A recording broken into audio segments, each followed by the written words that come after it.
Welcome to Inherently Distinctive. Welcome to another episode of Inherently Distinctive with attorney Mark Goodman.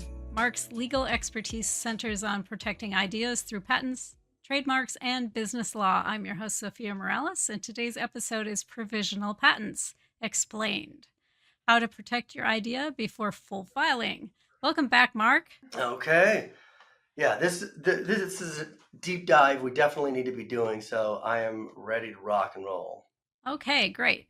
That's good because Sophia's Widgets is ready to file a provisional patent. What is it and how is that different from what people think of as I have a patent? Well, for sure. And, the provisional people that are coming up with new inventions and they're searching things on the web, etc., are going to almost always run across the concept of a provisional patent or provisional patent application. And I think folks have some understanding about this, but I don't think most folks have a real complete understanding. But I think this podcast, we can go through everything and give you that in just one podcast, which I think will be great. So when we talk a provisional, first of all, there's no such thing as a provisional patent. Okay, it is a provisional patent application, but I'm totally okay if somebody just says I have a provisional patent because I know what they mean. Right. But just so you guys know, it's not actually a patent, it's just an application. And the purpose of the provisional application system is to give folks a significantly cheaper and easier way to get patent pending temporarily, to get out there and see if you have some sort of traction with a new invention, right? So when you file a provisional patent application, what are you doing? You're filing a disclosure of your invention, right? And what do you put in this? Well, you can put whatever you want, but what you want to do is describe the invention in enough detail, in as much detail, frankly, as possible, right? At the very least, enough detail that someone could make and use your invention fairly easily based on this description. You can submit drawings, pictures, diagrams, tables, data, anything you want. Along with this provisional patent application, you can write claims, right? We've talked about claims and patents, but you don't have to actually put any claims in, right? Really? You don't, because the whole point is to just get you on file so that later you can file a real patent application, a utility patent application covering what you filed in the provisional, and then try to get a patent on your utility application. So the provisional application, all it really does is get you patent pending for 1 year, right? And then you have that 1 year deadline to file your non-provisional application, what I usually call utility application, because the word non-provisional I don't like, even though that's the official term, because you're describing something for something that it's not, which confuses folks Kind of even weird, more. yeah. So the terminology I like to use is we have a provisional application and then we have our utility application. And when we file the utility, we claim the benefit of the filing date of the provisional application. Right. Now, what does this ultimately do? Here's what it does. Let's say August 1, 2025, Sophia, you file a provisional application covering Sophia's Widgets. Okay. Awesome. So at that point, you're patent pending. You can now mark your product, your widgets, as patent pending. You can describe publicly your widgets as patent pending, right? If you're seeking out investors or partners, you can say we're patent pending or we're provisional patent pending if you want to be more specific, but it's okay to use the phrase patent pending. And you have that for 1 year. Now, when you get to the 1 year mark, let's say August 1, 2026, we're keeping this going, right? First of all, one of the values of the provisional system is right there. Let's say this is a failure, Sophia, right? And you have to think about it. So a lot of business ventures or products are failures. We don't want to think that our baby's ugly, but sometimes it is. Let's say you get close to that provisional deadline and you just come back to me, Mark, this product is going nowhere, I'm giving up. Well, at least you have spent significantly less money on a provisional application than you would have if you'd prepared and filed a utility application. at that point. So you're minimizing your upfront risk, right? Your upfront costs, if you go the provisional route, are significantly lower. Your overall costs are a bit higher because you're doing two filings here. You're doing the Right. provisional, and then you're going to do a utility filing within the year, right? But ideally, by that close to that 1 year mark, you're going to know there's real traction on this invention somehow, either through investors, partners, or through sales in the marketplace, Right. that it's going to be totally worth going forward with the utility application. And incidentally, you don't have to file a provisional application first. You can just go on ahead and file a utility application. You could go You straight for don't have utility. to do this. This is a Okay. choice, an election that you can make. And so what does it actually do, though? All right, now we filed the utility August 2026. Well, Then, let me ask you yeah, something before we right. file our provisional here. At what point should I go back to you? Say I am getting some sales, I'm getting some Right. traction, I've got investors, we're growing. How much time do I need to give myself to file the real deal? I shouldn't show Um, up on July 31st, I assume. Show up right before. We've done it. Let me Yeah. just say it that way. We've done it at the last minute, but at least a few weeks, please, Yeah. right, for that. So we're not under the gun on the deadline. But yeah, that's a good question to bring up. Okay. Uh, So, question, if I file this provisional patent, does this mean my stuff is published out there in the marketplace immediately, or is this kind of just sitting in a file cabinet someplace right now? So it is sitting in a file cabinet somewhere, right? We used to say that provisional applications are just placed at a drawer in the drawer at the patent office. Of course, now they're placed in an electronic drawer at the patent office, but it's basically the same thing, right? It's there, and no one examines. The funny thing about provisionals, they're not examined, right? One joke that I use with clients, and I think this is actually true. You could probably, not saying 100% you could do this.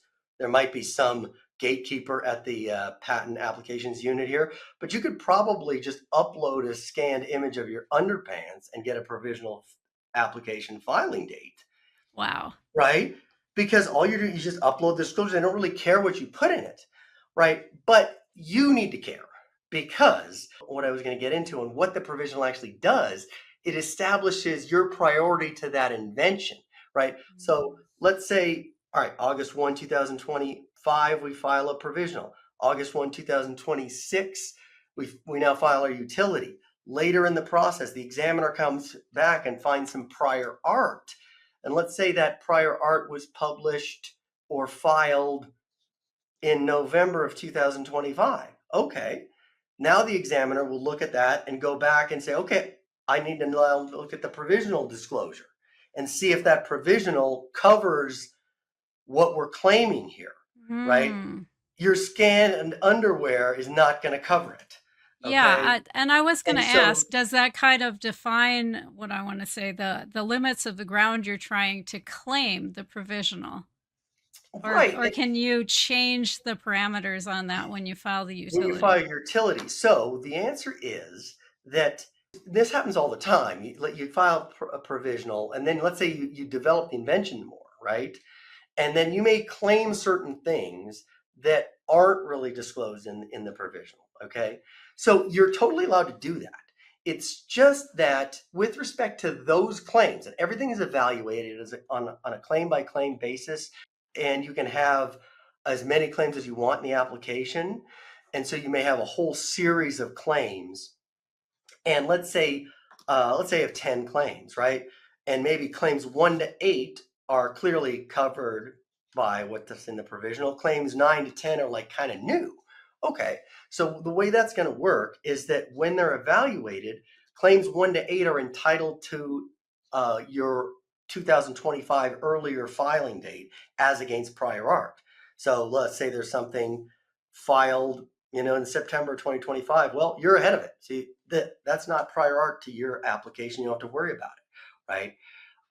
But as to claims 9 and 10, the examiner could use something filed or published after your In, provisional, but in before between. your Yeah. utility application to reject those claims only. So it bifurcates that way. Okay. So it's still And worth doing. That's why I tell people, yeah. like, if you come up with new things, like the thing I harp on the most with the provisionals is when when I draft a provisional, someone's reviewing, I say, don't worry about the format, punctuation, or grammatical errors that much, even though those things aren't important. We want to get it clean. But the most important thing is, did we disclose every feature, function, element, step, concept, any kind of inventive concept that we might want to someday claim? Let's make sure it's disclosed in as much detail as possible in this provisional, because that's what we're going to need to rely on to maintain the earlier filing date, potentially later. So Gotcha. So that's how it's worth this, my while to be thorough. yeah, super Okay. thorough, right? So once I've got my provisional application out there, what kind of protections does this give me? Am I at the point then that I can now publicly disclose, pitch my invention, publish in, the Midwest Journal of Widgetry? So you can, right? Because again, that invention has a filing date that now predates your disclosure. So from the point of view of any kind of bars, patentability, like we've talked about on the last podcast, you're fine. Now, you might not want to, depending on your business strategy, right? Right. Patent applications are confidential in general the first 18 months. That does include the provisional time period, right? So you don't necessarily want to publish it, but at least if you're going to potential manufacturers, contractors, investors, you're as protected as you can be with respect to that information.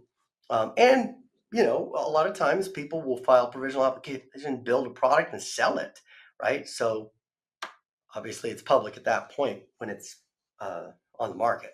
Yeah, absolutely. So what's your advice for making the most of this 12-month, we're in the drawer and kind of stealth? Well, a few comments about it. One thing is calendar the deadline, right?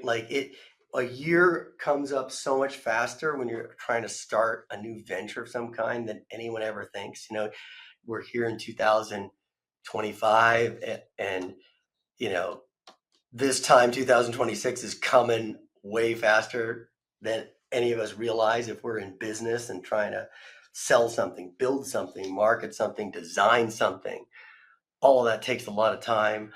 Obviously, when we do them, we docket the provisional and start bugging people a couple months ahead of time usually, Right. right? I don't want to promote this too much, but there is actually a grace period now of 2 months. If you miss that deadline, Oh, wow. unintentionally miss it, you can Ooh. file a petition and fix And it. yeah, But okay. I'd rather not do that. But just so you Amen. know, that is out there. And really, what you want to do in the 12-month window is whatever, depending on your industry, product, service, whatever you're doing, have a plan to try to get what I call traction, right? I've used that word a few times now.